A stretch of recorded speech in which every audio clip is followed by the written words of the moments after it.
bendiga. Mi nombre es Osvaldo Isael. y esto es la sección de Entrevistando Adoradores. Bueno, hoy estamos con un invitado especial, nuestro pastor Alberto Ruiz de la iglesia Cristo es el Camino. Bienvenido, pastor. Le agradecemos que haya tomado que nos haya dado la oportunidad de poder entrevistarlo. ¿Y qué le parece si empezamos con la entrevista? Claro, bienvenidos a esta su casa, ¿verdad? Es casa del Señor y es casa de ustedes y esperemos ser de bendición. Bueno, pasa, ahí le va. ¿Cómo estás? Pues bien, gracias a Dios, con toda esta situación que nos aqueja, que nos rodea, yo creo que todo cambio genera incertidumbre. Y en todas las iglesias, todos los cristianos y no cristianos, yo creo que están como qué va a pasar, ¿no? Como a la expectativa. Pero nosotros tenemos la confianza en Dios, que todo tiene un tiempo, un propósito y que no pasa nada si no es la voluntad de Dios. Entonces, estamos bien, estamos tranquilos, gracias a Dios. Bueno, la otra pregunta es que ¿cómo ha tomado este tiempo de pandemia usted? ¿Cómo lo ha vivido, no? ¿Cómo lo he vivido? Bueno, de entrada nosotros, pues nos tocó lamentablemente perder un ser amado por esta situación. A principios del mes de abril, uno de mis cuñados que asistía al templo, empezó a enfermar, de ahí pues todos nos contagiamos, estábamos como familia. Y pues lamentablemente pues falleció, ¿no? A causa de esta situación, pero creemos en Dios algo, ¿no? Dios lo que más le interesa es nuestra salvación. Él era bautizado, Dios me permitió bautizarlo, se congregaba con nosotros, era un joven fiel a Dios, 36 años, y gracias a Dios ahora podemos decir que él ya está en la presencia del Señor. Después nosotros también nos tocó la enfermedad, ¿no? Nosotros la vivimos, Dios me permitió estar aquí, ¿no? Tanto que podemos estar compartiendo esto, pero fueron momentos, yo creo, difíciles, una por la situación familiar, dos por la situación eclesiástica o del templo, de la iglesia, y fue amoldarnos, acomodarnos. Hay un término que utilizan mucho en psicología, ¿no? Que es la resiliencia. Y la resiliencia es la capacidad de adaptarse a las situaciones adversas para poder salir avante de ellas. La palabra de Dios dice: esfuérzate y sé valiente, no temas ni desmayes, porque Jehová vuestro Dios está con nosotros. Entonces, en Romanos 8 dice que a los que aman a Dios, todas las cosas les ayudan a bien.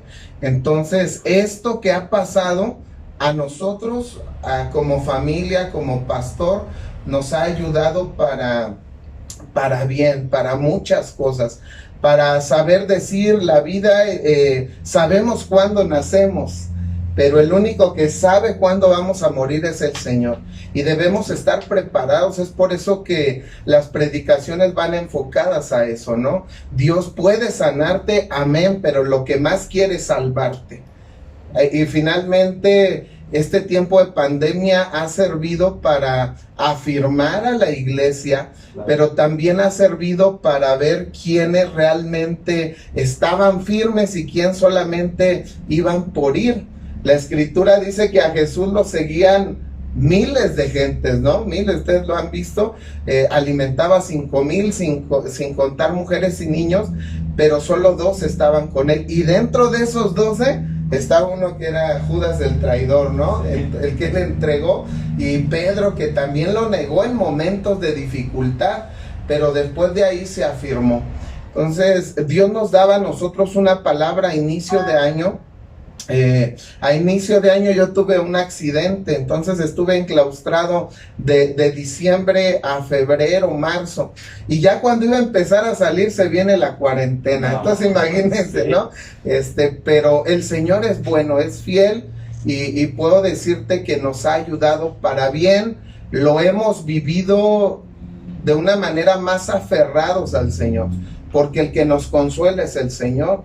Hemos perdido hermanos de la iglesia también. Hay unas misiones de la iglesia y lamentablemente una persona de cada lugar han fallecido, y el consolar, el no poder quizá hacer un culto de despedida, ¿no?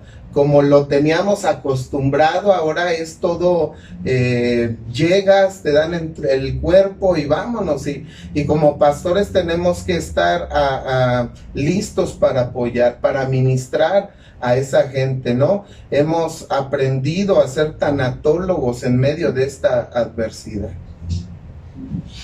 Y bueno, la siguiente pregunta, ¿cómo ha habido algún cambio en su congregación esta cuarentena? ¿Cambios en qué aspecto? O sea, entre los hermanos, alguien se ha ido, alguien ha venido, algo así. Ok, los cambios que se han dado en la iglesia, bueno, de entrada, pues tuvimos que aprender a usar la tecnología, ¿no? Sí. Ustedes son más jóvenes y manejan muy bien la tecnología, ¿no? Pero yo soy de esa etapa en la que nos tocó el cambio, ¿no? El cambio del irte a formar 2-3 horas para hablar por teléfono a tener un celular, ¿no? Nos hemos ido adaptando, hemos hecho cambios. Por ejemplo, los cultos no eran o no pueden ser presenciales por esta cuestión, entonces tenemos que usar la tecnología.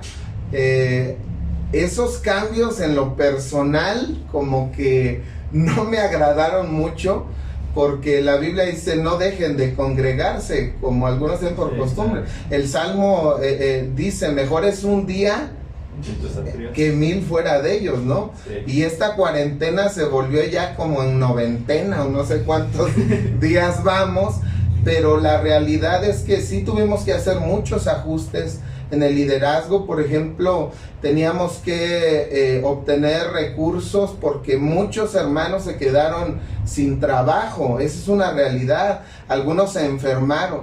Entonces aquellos que gracias a Dios no perdieron su trabajo, tenían una economía estable, tuvimos que hacer ajustes para que apoyaran a aquellos que no tenían. Entonces es vivir Hechos 2:42, ¿no? Que compartían a aquellos que tenían necesidad, y son ajustes que como pastor, por ejemplo, a mí me metió en muchos aprietos estar frente a una cámara, ¿no? O sea, estarle predicando a una cámara para mí fue algo muy difícil, ¿no? A lo mejor ustedes están acostumbrados a videollamadas. Por ejemplo, tuvimos que aprender a usar Zoom, Facebook en vivo, WhatsApp y otras funciones que bueno, ustedes manejan muy bien, pero a nosotros nos costó trabajo adaptarnos, ¿no? Y saber que a lo mejor tú estás hablando y en la congregación tú sabías, el hermano fulano ya se durmió, ¿no? Y lo estabas viendo, que es el que siempre se duerme, o el hermano que ya está platicando. Pero ahora al predicar, bueno, predicar sin ver a la gente, no sabes qué están haciendo. A lo mejor estás predicando y por allá los hermanos todavía acostados, como la chimoltrufia, ¿no? Y comiendo algo y quizá no guardan la reverencia que tendrían que guardar, aunque no estábamos literalmente en el templo, pero seguimos siendo la iglesia. Entonces estos cambios, tanto personales, un pastor, bueno, ustedes conocen, ¿verdad? Porque con el pastor, es una persona activa que está ministrando, que sale, que tiene que hacer diferentes labores, y de repente el no poder. Estábamos en un ministerio que entrábamos a los hospitales a orar, una vez por mes, entramos cama por cama a orar por la gente. Entonces de repente por normas sanitarias y gubernamentales nos cierran esa puerta, entonces no lo podíamos hacer ya. Entonces teníamos que buscar la manera de ministrar a las personas, aquellos que no conocen a Cristo, porque ese es el enfoque de nosotros como iglesia, ¿no? Alcanzar a los perdidos. Entonces sí fueron ajustes que En su momento fue un reto. Como les decía, todo cambio genera incertidumbre, pero ahí entra la resiliencia, la capacidad de adaptarse, y tuvimos que adaptarnos a los medios para bendecir, ministrar a los hermanos, ¿no? Entonces, no sé si estoy respondiendo las preguntas, No, si sí. no, ahí le editarán. Bueno, la siguiente pregunta es, ¿qué medios utilizó usted para llevar la palabra a la congregación, no? Pues ya nos explicó que utilizó Zoom, pero ¿cómo se sintió, no? ¿Cómo lo viví? ¿Cómo fue la experiencia de tener que descargar la aplicación, de llegar a los hermanos? Porque pues luego en la iglesia, pues es como dice, ¿no? Los hermanos están, pero luego no ponen atención. Entonces, ¿cómo vivió esos cambios? ¿Qué medios utilizó para llegar a ellos? Fíjate que llegamos en un momento para que pedimos a los hermanos que tomaran fotos y que las enviaran para ver cómo vivían las transmisiones. Sí. Y fueron pocos que lo enviaron, nos mandaron una foto donde estaban toda la familia, ¿no? Sentados escuchando la palabra de Dios. Eso nos llenó, pero algunos hermanos no, y te voy a comentar algo, ¿no? Una ocasión estábamos, lamentablemente cuando tú te conectas ves quién está conectado, ¿verdad? Sí. Dice en línea y aparecen quién está en línea. Entonces tú decías, no, pues están como 50 hermanos conectados, entonces va a haber buena asistencia al culto en línea. Entonces cuando empezamos a ajustar, porque todos ven la predicación como ahorita, todos van a ver la entrevista, pero no ven todo lo que hay detrás de ello. Sí. La edición, si está en vivo que todo quede bien, tuvimos que ambientar de alguna manera, hacer cambios. Y algunos hermanos no valoran esa situación, ¿no? Dicen, prenden el en vivo y se van a hacer otras cosas. Entonces, sí, eso pasaba, que veíamos 50 conectados y se conectaban 40, ¿no?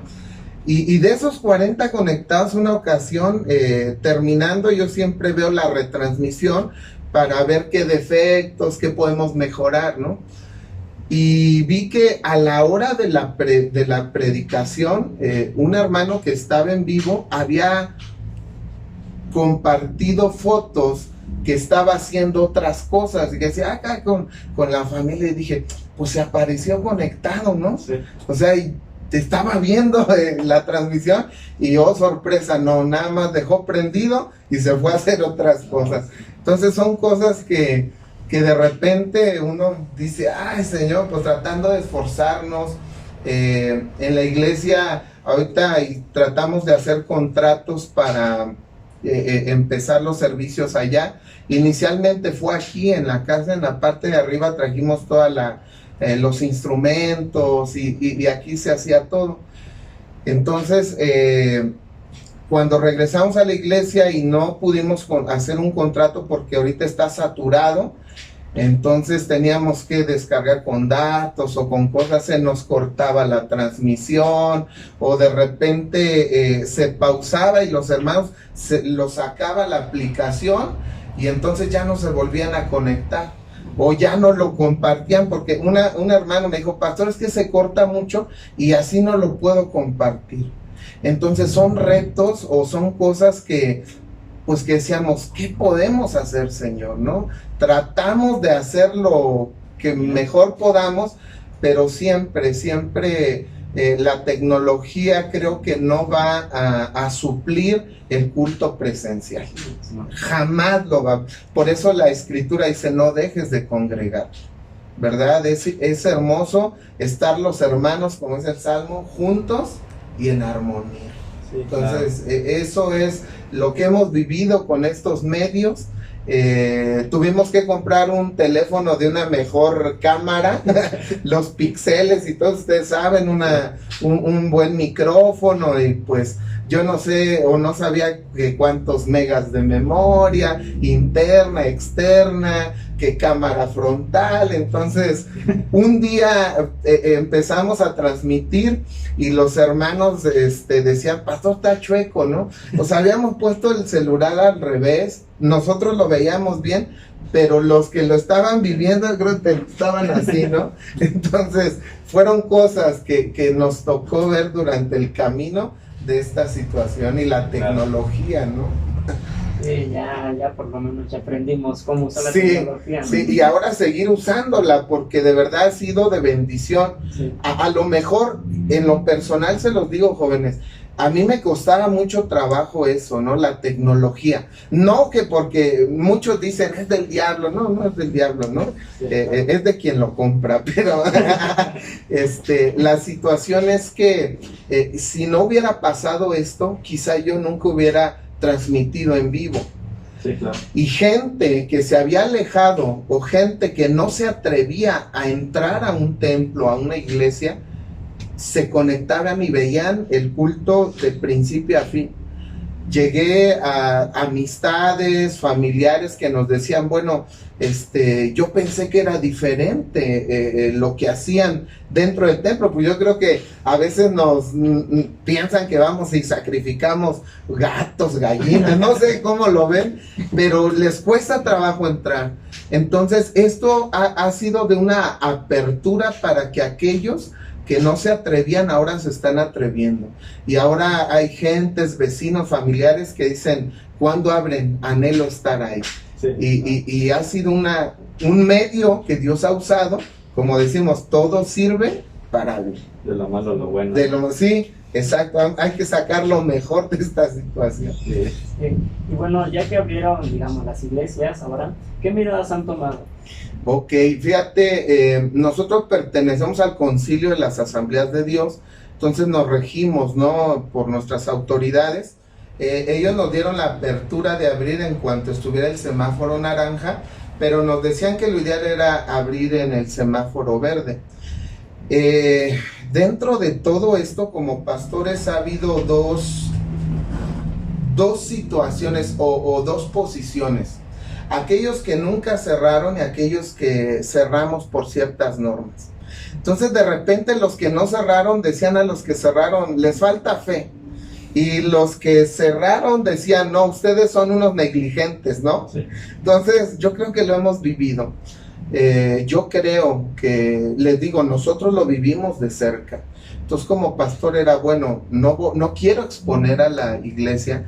Y ahora que regresamos, es, bueno, de entrada se hace el aseo a conciencia, ¿no? Hacemos el aseo, estamos haciendo un sanitizante casero, donde utilizamos cloro, pino y agua. Entonces, ponemos las sillas a la distancia que nos piden, ¿verdad? Se sanitizan antes de entrar, los sugieres nos apoyan, a la entrada hay un cojín o un tapete para sanitizante, se toma la temperatura, se les da gel antibacterial y bueno, entran con su cubrebocas.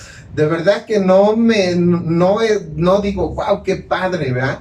Porque a veces hermanos están así, yo no sé si dicen amén, si están mascando chicle o qué, ¿verdad? Pero son normas que estamos utilizando. Creemos en Dios, claro, tenemos fe, mucha fe, pero también somos prudentes. Sí, claro, la vida. Claro, dice la Biblia, sean astutos como las serpientes, pero prudentes como la paloma. Quiero decirles algo, jóvenes. El pastorear en estos tiempos fue bien difícil, porque había gente que, como les digo, pastor, ¿por qué cierra? ¿O por qué abre? ¿O por qué hace? ¿O por qué no hace? Entonces, yo he entendido algo. La iglesia no la compré yo. La iglesia yo no di mi vida por ella. El que la dio fue Cristo. Y entonces el Señor nos puso a nosotros como esos obreros que cuiden la mies. El Señor le dijo a Pedro, me amas y apacienta mis ovejas. Entonces tenemos que cuidar la grey de Dios para el Señor. Claro. Entonces es por eso que tomamos estas normas bueno, la congregación o el templo tiene lugar para 300 personas, entonces los fines de semana van entre 40 a 50 personas, con servidores, grupo de alabanza y congregación en general. La otra pregunta es, ¿cree que esto de la pandemia sea un aviso de los últimos tiempos? Fíjate, a mí me encanta la escatología. La escatología es el estudio de los últimos tiempos. Hace un tiempo, antes de que pasara esto, teníamos un estudio escatológico, ¿no? La escritura nos dice todo lo que va a acontecer. La escritura no miente, ¿verdad? Por ahí algunos decían, no te debes vacunar porque ya viene el chip, ¿no? Entonces todos estaban, ay, ya viene el chip, el anticristo, y ya hicieron compras de pánico. Y Jesús dijo algo bien claro. En Mateo 24, los discípulos le preguntan, ¿cuándo serán estas cosas? Y Jesús les dijo, mira, no se espanten, porque es necesario que esto acontezca, número 1. Número 2, dijo, esto es el principio de lo que viene después. Digo, habrá guerras, pestes, hambres, terremotos, lo estamos viviendo. O sea, Apocalipsis como que se nos está revelando. Apocalipsis significa revelación o quitar el velo. Y literalmente el Señor en estos últimos tiempos está quitando el velo. Y muchos que quizá no les gustaba leer Apocalipsis porque se espantan, sí, claro. Ahora lo están leyendo y estamos entendiendo muchas cosas. Nosotros como cristianos pentecostales sabemos que antes de que venga la gran tribulación viene un evento maravilloso que como iglesia estamos esperando y que es el arrebatamiento de nuestro Señor Jesucristo, ¿verdad? Yo lo anhelo, no sé ustedes, pero yo sé que sí, ¿verdad? La situación es que estos jóvenes, yo lo veo así, como un ensayo chiquitito de todo lo que viene. Sí, la situación está muy fuerte y si con esta situación estamos en una situación crítica todo el mundo, imagínense cuando vengan pruebas más fuertes. Está tremendo, pero aquí es donde tenemos que afirmar nuestra fe. Claro. Ahora, los discípulos desde el primer año o desde los primeros años después de que Cristo ascendió al cielo, predicaban, ¿no? El reino de los cielos se está acercando. Cristo viene pronto. Y si hace 2000 años, cerca de 2000 años, los discípulos predicaban que Cristo venía, ¿cuánto más ahora? Sí, ¿No? La tecnología se ha aumentado, tanto que aquí nos pueden llegar a ver de todo mundo. Por eso dice la Biblia, todo ojo le verá. Ahora entendemos, ¿no? Por ejemplo, cuando el Señor venga en la segunda venida, dice, todo ojo le verá.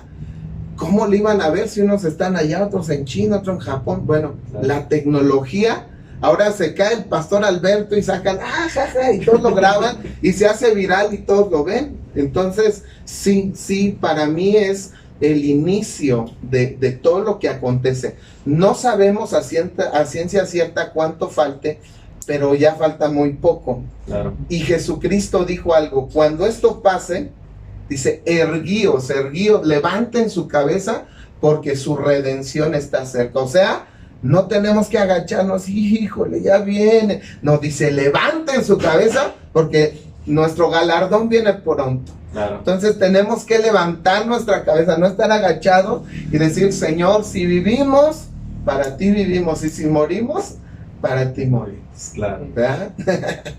Bueno, la siguiente pregunta, ¿nos podría dar un testimonio de lo que haya pasado en esta cuarentena? Híjole, pues mira, te contaba que falleció uno de mis cuñados, hermano de mi esposa, falleció otro hermano de Caracoles, una hermana de la mesa, que eran muy cercanos. Duele en la carne porque Lázaro lloró, cuando murió Marta y María lloraron, Jesús frente a su tumba lloró, pero tenemos una confianza que, como dice la escritura, el que cree en mí, aunque esté muerto, vivirá.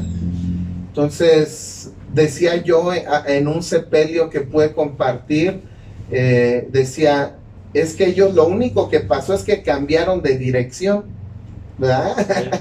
Y allá nos están esperando para echarnos un cafecito. Mejor, ¿no? Sí, pero bueno, eso fue un testimonio quizá de algo que fue triste, pero también vimos testimonios del poder y de la soberanía de Dios, porque Dios es soberano, ¿eh? Claro. Es un atributo que no nos gusta, porque es decir, hágase tu voluntad. Y mi voluntad es que nadie de mi familia los toque el virus, que nadie de mi familia muera. No. Yo les preguntaría, ¿ustedes quisieran eso? No. No, esa es nuestra voluntad, pero dice la Escritura que la voluntad del Señor es buena, agradable y perfecta, ¿verdad? Claro. Entonces Él no se equivoca.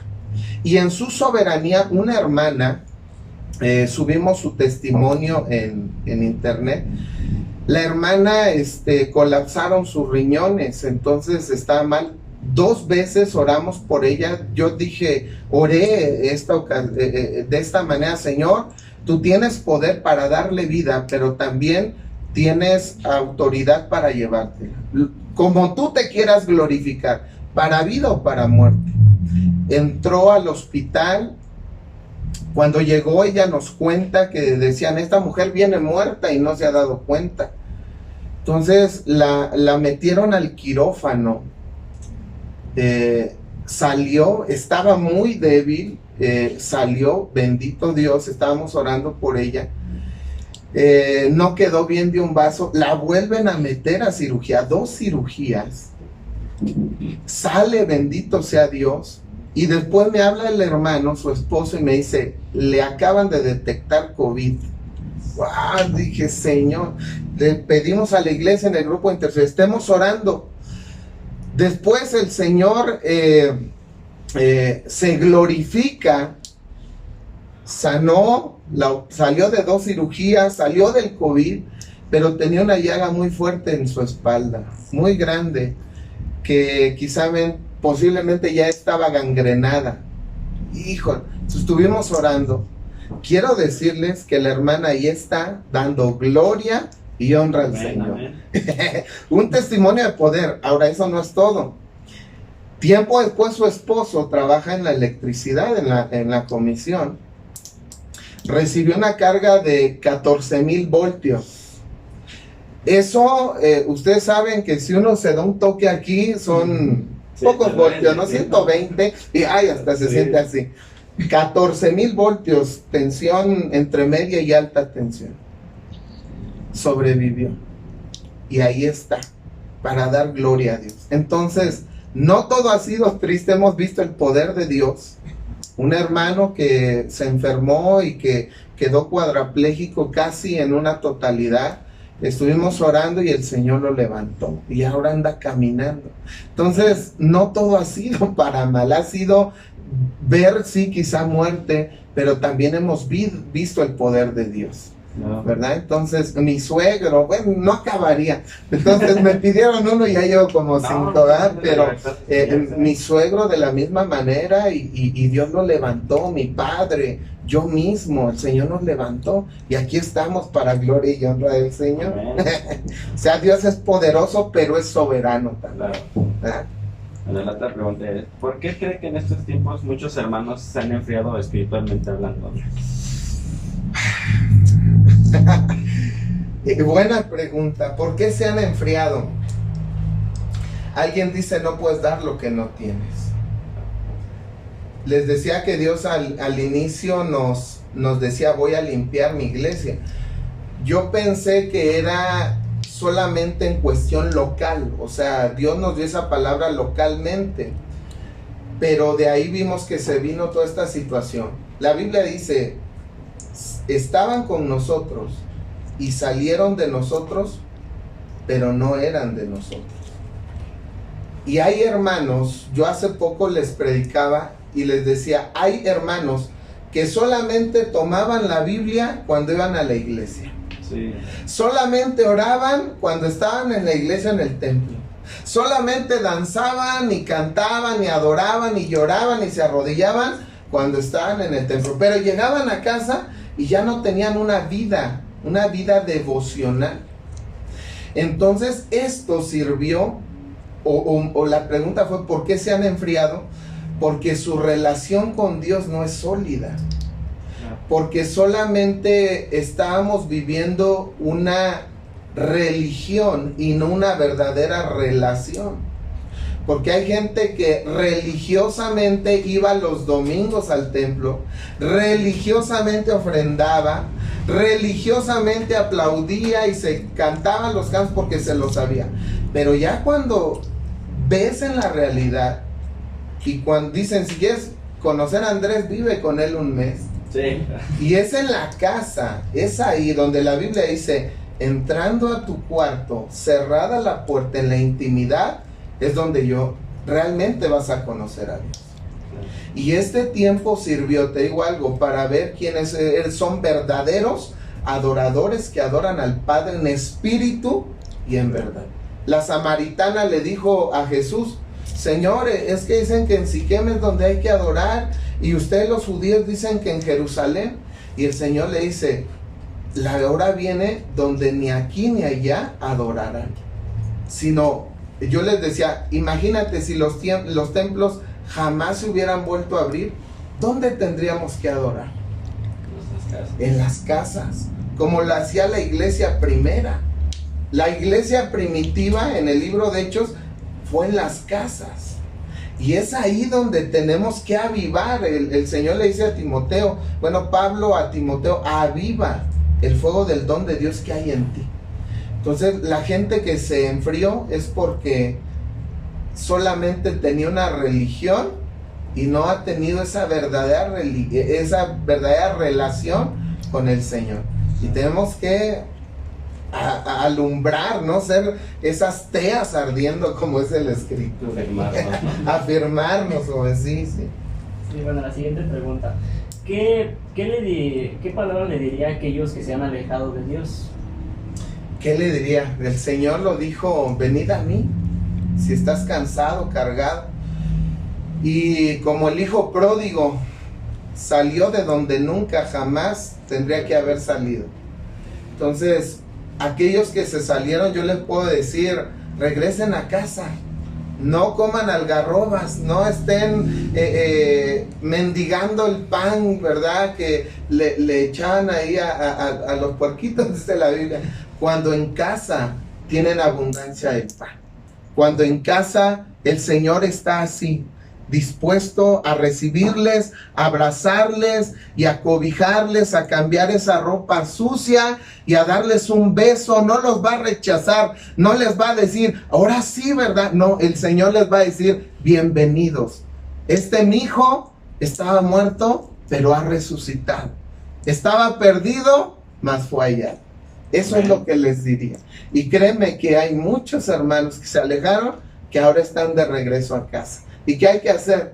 Cobijarlos, ¿verdad? No decirle, ahora sí, ¿verdad? No, hay que cobijarlos. Sí, claro. Sí. Bueno, la siguiente pregunta es, ¿usted viene de cuna cristiana? No. Les voy a decir algo, ¿no? Una ocasión mi hijo era bebé y llegué a la mueblería. Le dije, oiga, ¿me vende una cuna cristiana? Me dijo, no hay cunas cristianas. O sea, a lo mucho tenemos a Moisés, ¿no? Un Moisés. Entonces le compramos un Moisés.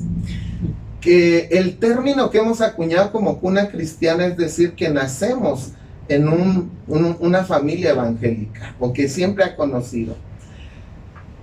Yo conocí al Señor a los 19 años. Mi esposa, ella sí nació y conoció del Señor desde que es bebé. Entonces, no, desgraciadamente, no conocí al Señor desde pequeño. Tuve que pasar muchas situaciones difíciles, pero el Señor me alcanzó joven todavía. Creo a tu edad, 19 años. A esa edad me llamó el Señor. Así de joven y de bello como tú eras yo. Bueno, la siguiente pregunta. ¿A los cuántos años comenzó su ministerio como al pastorado? Ok.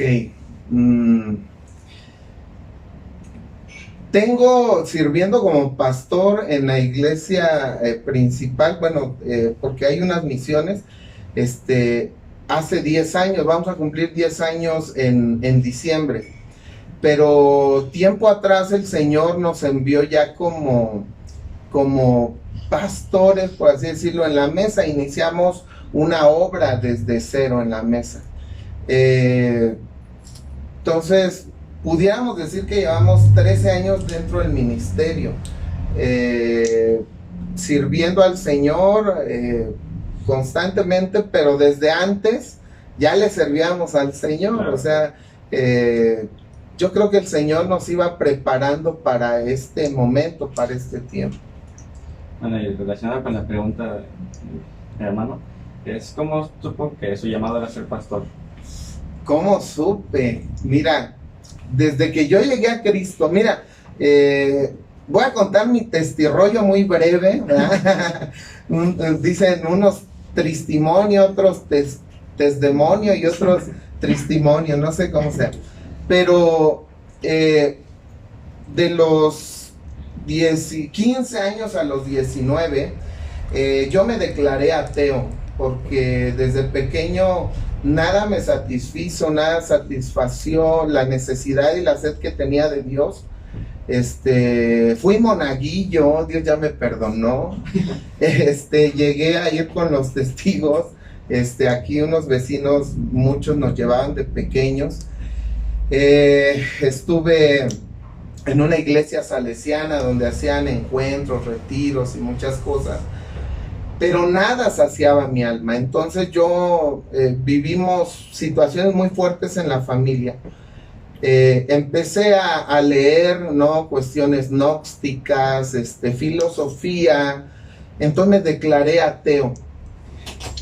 Cuando yo me declaro ateo, llegaron unos pastores aquí y pues yo les empezaba a debatir, ¿no?, científica, filosófica, psicológicamente.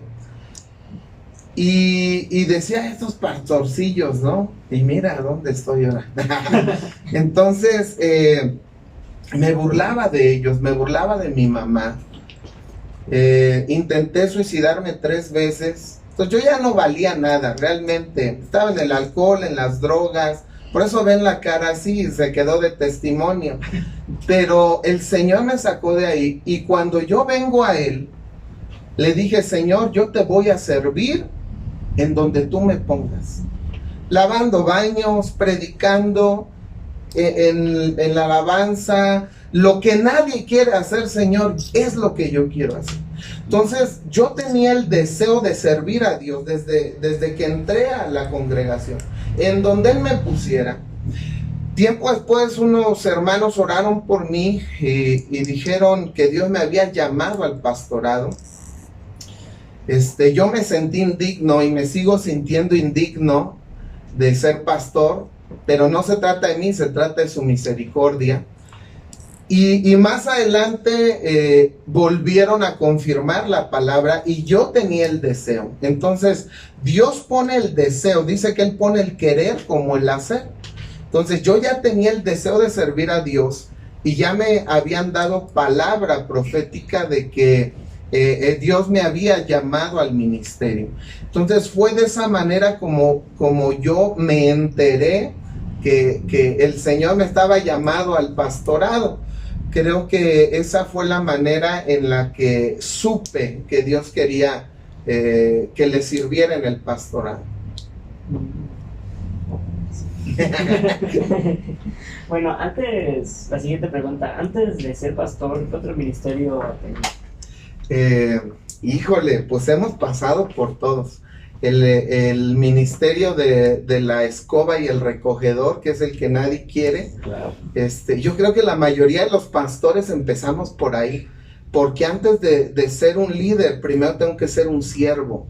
Jesús fue el siervo, ¿no? Filipenses dice, haya pues este mismo sentir que hubo en Cristo Jesús, el cual siendo igual a Dios no estimó ser igual a Dios como cosa que aferrarse, sino que se despojó a lo sumo tomando forma ¿de qué? De siervo. Entonces empezamos, siervo es servidor, es esclavo, y un esclavo hace lo que el amo le pida, y yo tenía eso entendido. Entonces empezamos haciendo el aseo. Después, un día estaba haciendo el aseo, llegaron los jóvenes de la alabanza, ¿no?, el grupo que estaba, y terminé de hacer el aseo, estaban ministrando, y que me siento a ver, y dije, Señor, ¿será que un día tú me vas a usar ahí? Y fueron mis palabras, ¿no? De ahí un hermano empezó a hacer un grupo, me invitaron a tocar la batería. Entonces empecé a servir en la alabanza.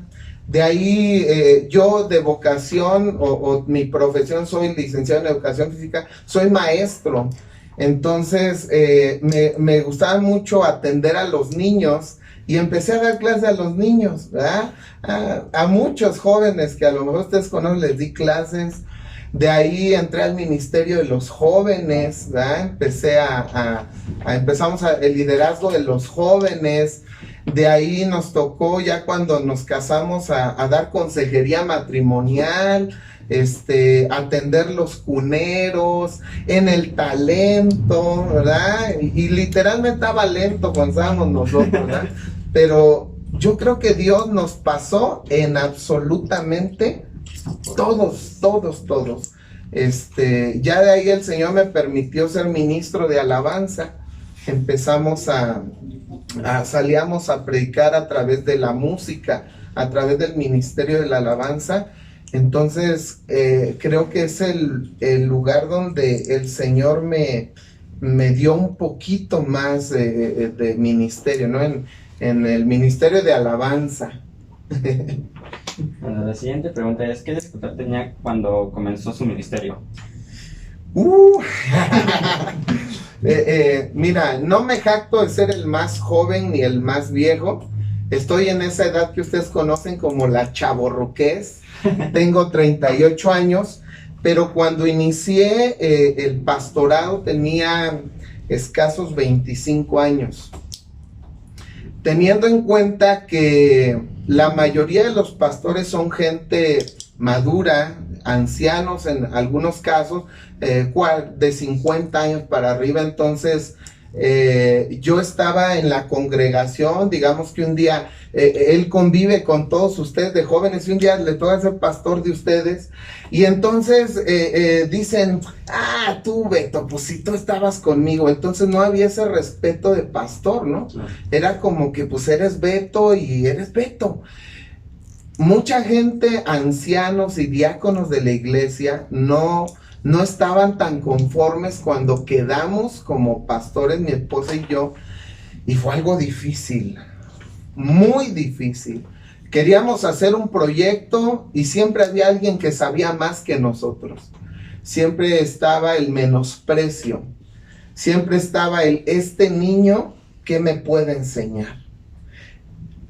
Palabra, una vez escuché literalmente, este chamaco, ¿qué me va a enseñar a mí? Si yo llevo años en el evangelio, he predicado aquí, he hecho acá. Entonces fue un menosprecio muy fuerte. Es por una parte eso, por otro, la falta quizá de respeto de muchos, ¿no? Con los que habíamos ministrado en la alabanza o que convivíamos en el grupo de jóvenes o de varones. Entonces era una falta de respeto a la autoridad pastoral, no a mí, porque independientemente yo soy un siervo inútil, dice la palabra, pero el cargo, la autoridad que Dios te da, dice la Biblia, no someteos pues a vuestros pastores. Entonces fue difícil. Aunado eso a que yo era una persona laica es alguien que no ha estudiado para ser pastor. Claro. Entonces nos aventaron al ruedo y literalmente yo decía, Señor, ¿de qué voy a hablar? ¿No? Sí.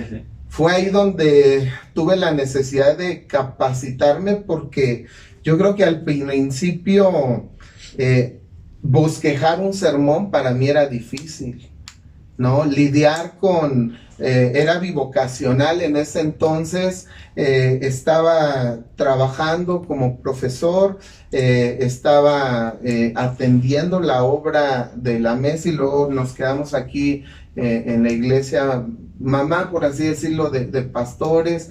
Era atender, era lidiar con muchas cosas y en mi inexperiencia el Señor me usó por su pura misericordia, ¿verdad? Si tú me preguntas cómo le hice, lo único que puedo decir es que el Espíritu Santo me ayudó. Quizá cometí errores y los sigo cometiendo, pero ahora ya menos que antes. Ahora ya tengo un poquito de experiencia, pero sí hubo muchas dificultades. No se imaginan, nos hicieron llorar.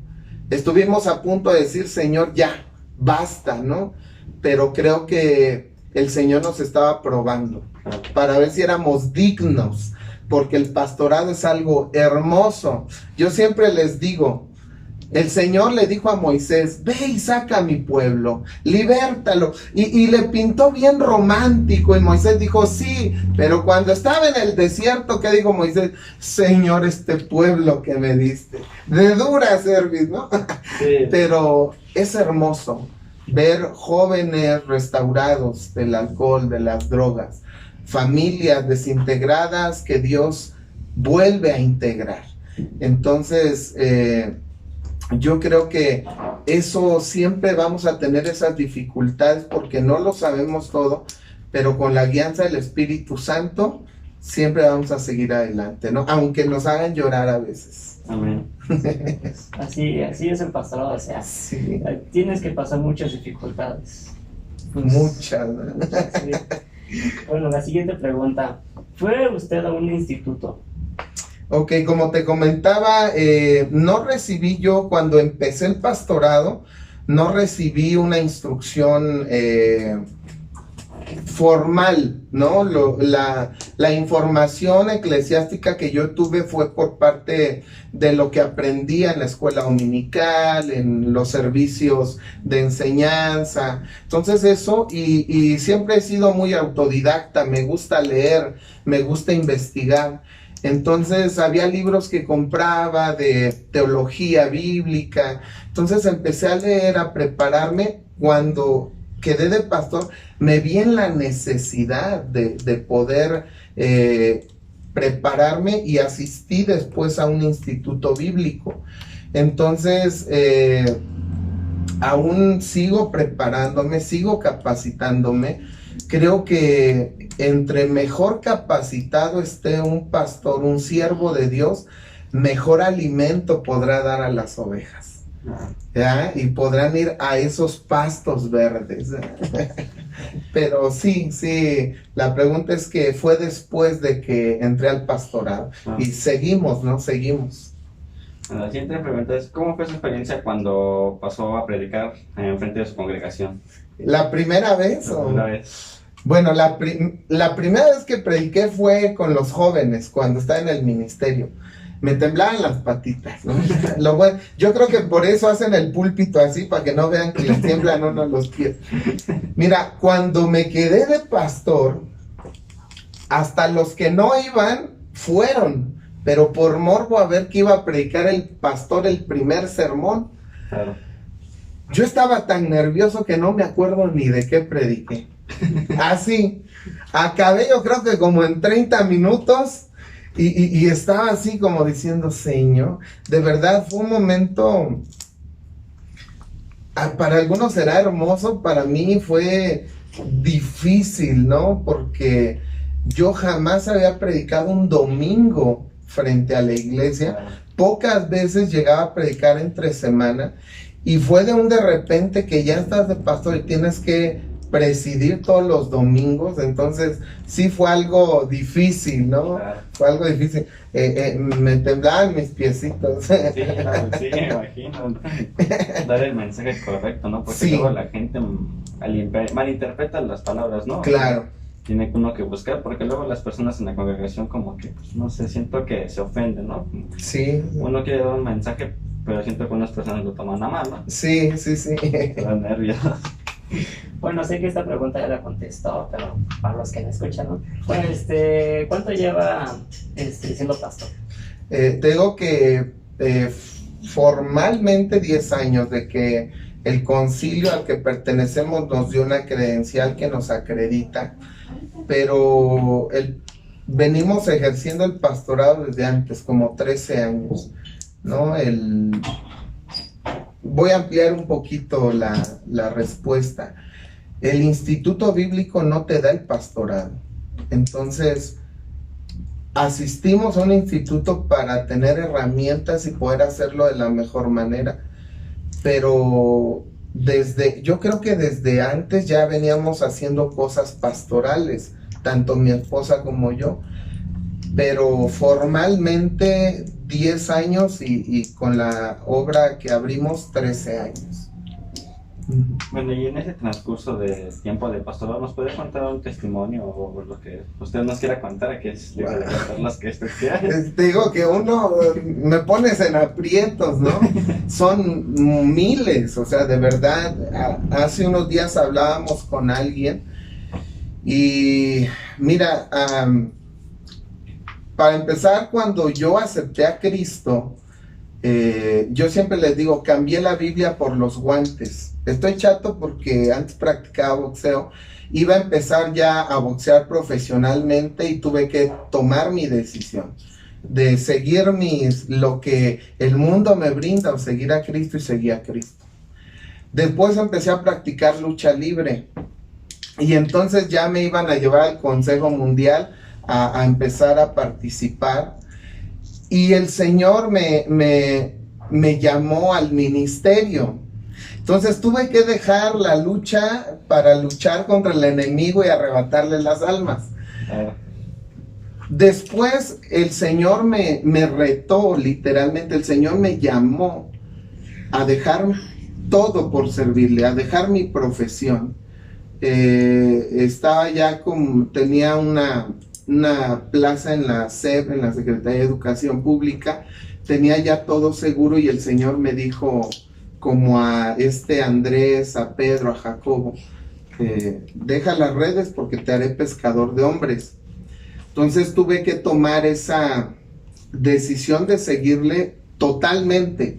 Sé que algunos pastores son bivocacionales, yo fui en un tiempo, pero después la congregación y las necesidades de la iglesia crecieron y Dios me demandó tiempo. La primera ceremonia que yo ministré fue un sepelio. Yo estaba en la escuela trabajando, mi esposa me llama y me dice, ¿sabes qué? Está muy grave en el hospital, la hermana con su hija, urge que vaya. Pues yo no puedo salir, estoy trabajando.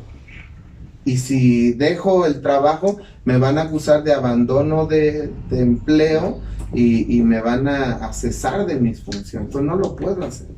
Fue ahí donde Dios me confrontó y me llamó a servirlo de tiempo completo. Ahora, ¿a qué voy con esto? Me pedías testimonio, ¿no? Al llegar a vivir por fe en un tiempo completo es depender totalmente de Dios, no del hombre, de Dios. Una ocasión, después de nosotros estar acostumbrados, ¿verdad? A que yo tenía un salario, prestaciones, todo lo que el gobierno puede brindar, y después no tener nada de eso, hablando humanamente lo digo, y después depender totalmente de Dios. Cuando mis hijos se enfermaban, no podía ir al ISSSTE, no podía ir a otro lado, tenía que recurrir primeramente a Dios y orar, y Dios los sanaba. A veces había situaciones donde la escasez, ¿no? Y recuerdo muy bien una ocasión donde estaban mis hijos y dijeron, papá, pues es que ya comimos frijolito y sopa toda la semana, ¿no? Y tú como padre dices, Señor, mejor regreso a trabajar, no sé, mis hijos, qué necesidad. Humanamente hablando, pero el Señor nos estaba preparando. Y le dice mi hijo a mi esposa, quiero comer carne, papá. Hijo, tragué saliva y se me hizo un nudo, ¿no? Entonces mi esposa sabiamente dice, vamos a orar, hijo, y pídele a Dios. Mi hijo oró con una fe, de verdad. La Biblia dice que debemos ser como niños, ¿no? Claro. Tiene una fe tremenda los niños. Oró, y cuando termina de orar, se oye la puerta. Vivíamos en la casa pastoral en la iglesia. Entonces mi esposa le dice, ve a ver quién es, hijo. Sale, abre y dice, mamá, es el hijo del hermano fulano. Dile que se pase. No, que nada más trae esto. Bueno, tráelo. Ya se pasó y traía 2 bolsitas. Cuando abre las bolsas, venía carne para hamburguesas, longaniza, arracheras, bisteces, y ya no te digo porque ya me dio hambre. No, el Señor suplió. Una ocasión nos quedamos sin gasolina, en las puras reservas, y teníamos que ir a un lado, un evento y regresar.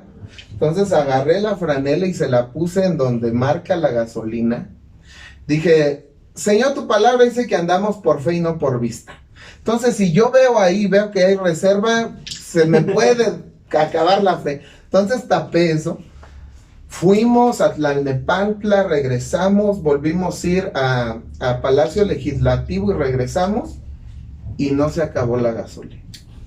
Amén. Literalmente. Y te puedo contar tantas cosas que Dios ha sido fiel. Hemos visto esos cuervitos que llegan con la provisión. Hemos visto una ocasión, ya el último, porque ya van a decir, este pastor habla mucho, ¿no? Una ocasión teníamos 4 piezas de pollo para comer, es mi esposa, mis 2 hijos y yo. Y pues ustedes podrán ver que este cuerpecito no se llena con una pieza, ¿no? Pero hice el esfuerzo por comer una. Entonces, íbamos a comer y que tocan la puerta y llegó unos hermanos. Y dijeron, ¿podemos pasar? Y dijeron, ay, huele rico. Y yo, oh. Dije, bueno, Señor, damos lo que tenemos. Siéntense, hermano. Y mi esposa dice, nada más hay 4 piezas. Y éramos 6. Le digo, pues sírveles. Y yo ahorita voy a ayunar. Me toca ayuno y oración. Entonces, mi esposa empieza a servir, le sirve a mis hijos, a los hermanos que eran 2. Y veo que me sirve a mí también. Dije, y luego se sirve ella. Le dije, mi amor, no que nomás había 4.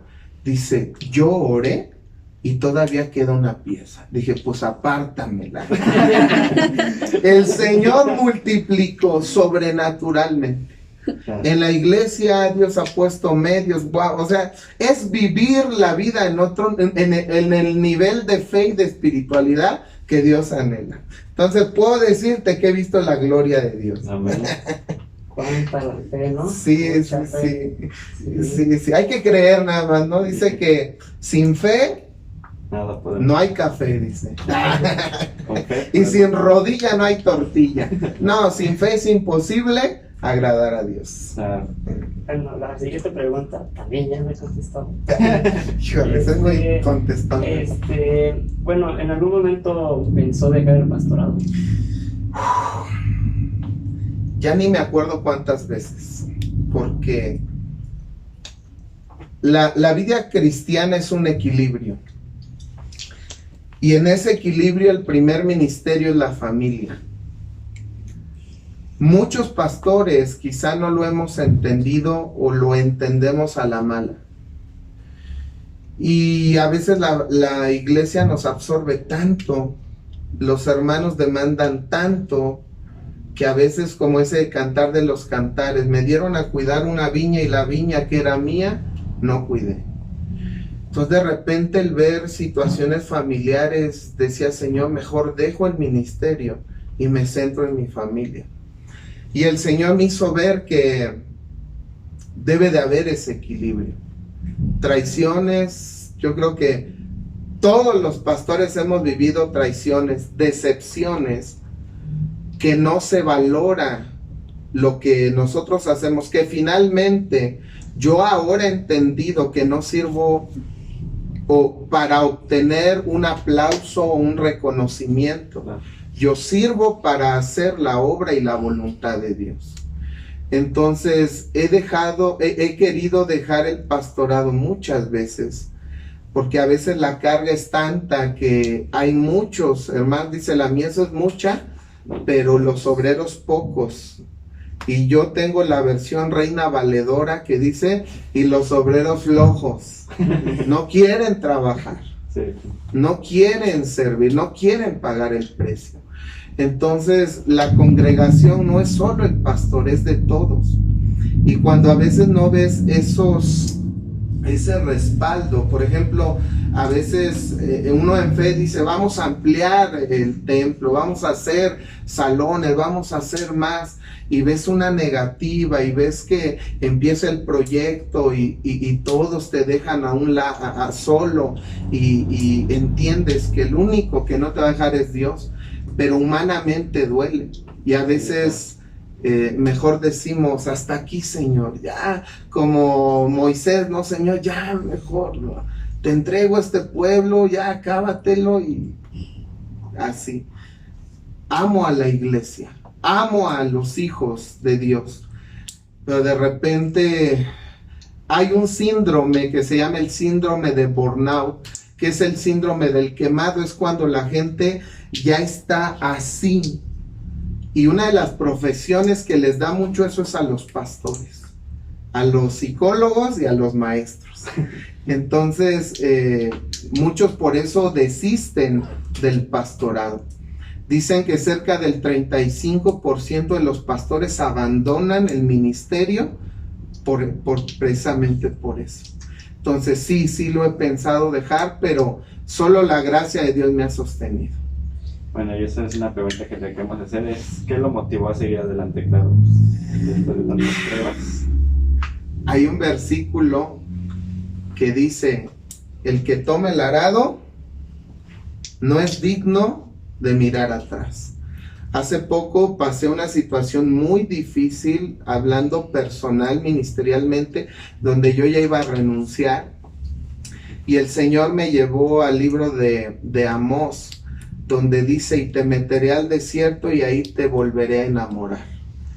Entonces, yo creo que entre más cerca estemos de Dios y más enamorados estemos de Dios, es cuando menos querramos o que vamos a querer dejar el ministerio. Entonces, algo que me ha motivado es estar pegado a Dios y es saber que un día aquel que me llamó también me va a pedir cuentas. ¿Cuál es la visión de su congregación? Ok, la tengo escrita, pero se basa en 5 pilares. Tomamos el nombre Ágape. Ágape es el amor que sobrepasa todo entendimiento, y Ágape tiene 5 letras, que es un acróstico que hicimos. Entonces, la Iglesia Cristo es el Camino existe. Ágape es A, para amar a Dios sobre todas las cosas y amar al prójimo. La siguiente letra es la G. La Iglesia Cristo es el Camino existe para guardarse del mundo y vivir en santidad para el Señor. La otra es A, Haga. La segunda A quiere decir adorar. La Iglesia Cristo es el Camino existe para que seamos adoradores en espíritu y en verdad. Luego viene la P, que es otro pilar, y es proclamar el Evangelio. La Iglesia Cristo es el Camino existe para proclamar el Evangelio y para predicar el Evangelio a aquellos que se están perdiendo. Y la última, que es la E, la Iglesia Cristo es el Camino existe para enseñar todas las cosas que Dios nos ha dado. Entonces esa es la visión de la Iglesia Cristo es el Camino. Bueno, la otra pregunta es, ¿qué le inspiró a ponerle que este es el camino a su congregación? El nombre ya está desde antes. La iglesia va a cumplir 35 años, entonces ya estaba, Cristo es el Camino, y me pareció muy bien. Las misiones también tienen el mismo nombre, Cristo es el Camino, porque yo creo que desde la entrada hay muchas iglesias que tienen nombres muy bonitos que entendemos, ¿no? Sí. No sé, Genezaret, ¿no? Y la gente ve y dice, ¿qué será Genezaret, no? O la iglesia ve, no sé, el Shaddai, ¿no? Y nosotros sabemos que es el Dios Todopoderoso, pero muchos no saben lo que significa. Sí. Entonces, Cristo es el Camino significa lo que significa. Sí, claro. Que el único camino es Cristo, entonces es un nombre que todos podemos entender. Claro. Bueno, ¿qué palabras le daría a aquellos jóvenes que están sirviendo en un ministerio? Híjole, jóvenes, yo empecé a servir a Dios joven, a los 19 años. Las tentaciones son muchas. Yo tomo de ejemplo de fe a José el soñador. Tenía 17 años cuando empezó su travesía, dice la escritura. Lo vendieron y no renegó. Estaba de esclavo y tampoco renegó. Llegó una muchacha, y se lo voy a plantear en este contexto actual. Las egipcias fueron las primeras en utilizar el maquillaje. Entonces eran mujeres muy bellas.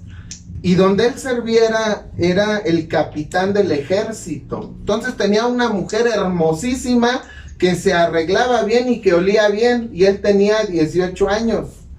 Entonces le presentó a esta mujer y le dijo, ven y duerme conmigo. Entonces la tentación era dura o no, era fuerte, ¿no? Es como ver quizá a Maribel Guardia y que te diga duerme conmigo y dices, Señor, ¿no? Sí, perdón que lo diga y quiero hablar un lenguaje que me entiendan los jóvenes. Entonces, jóvenes, ¿qué hizo este José? Se echó a correr, no dijo, el Señor te reprenda, no, agarró y se echó a correr, ¿no? Porque también corriendo se gana. Claro. Pablo le dice a Timoteo, huye de las pasiones juveniles. Y dice, en lo que yo vengo, ocúpate, ¿de qué? De la lectura, de la oración y de la exhortación. Entonces, jóvenes, ocúpense en las cosas espirituales. Ocúpense, miren, a lo mejor va a sonar raro, no sé si alguien se los ha compartido. En el Ministerio de la Alabanza y de la Danza tenemos una regla para todos los que quieren servir, y es que no pueden tener novia ni novio. Dirán, por ya se están rasgando las vestiduras, ¿no? Dicen, pastor, jamás voy a ir a congregarme con usted, ¿no? ¿Sabes por qué? Porque hemos visto en muchas iglesias que de repente, dice la Biblia, mejor es casarse que estarse quemando. Y entonces si tienes 15 años y estás con la pareja, el simple hecho de verla te genera mariposas, dices, ay, tocarle la mano te genera más emoción, abrazarla y darle un beso genera sensaciones que no son tan espirituales, ¿me explico? Entonces muchos jóvenes caen. Y hemos visto jóvenes que tenían un futuro en la alabanza, en la danza, en la predicación, y caen en fornicación, y el enemigo los avergüenza, y ya no se levantan. Algunos se levantan y son restaurados. Entonces la Biblia dice en Corintio que el soltero se ocupa mejor de las cosas de Dios. Y yo les digo, jóvenes, estudien, ese es otro consejo.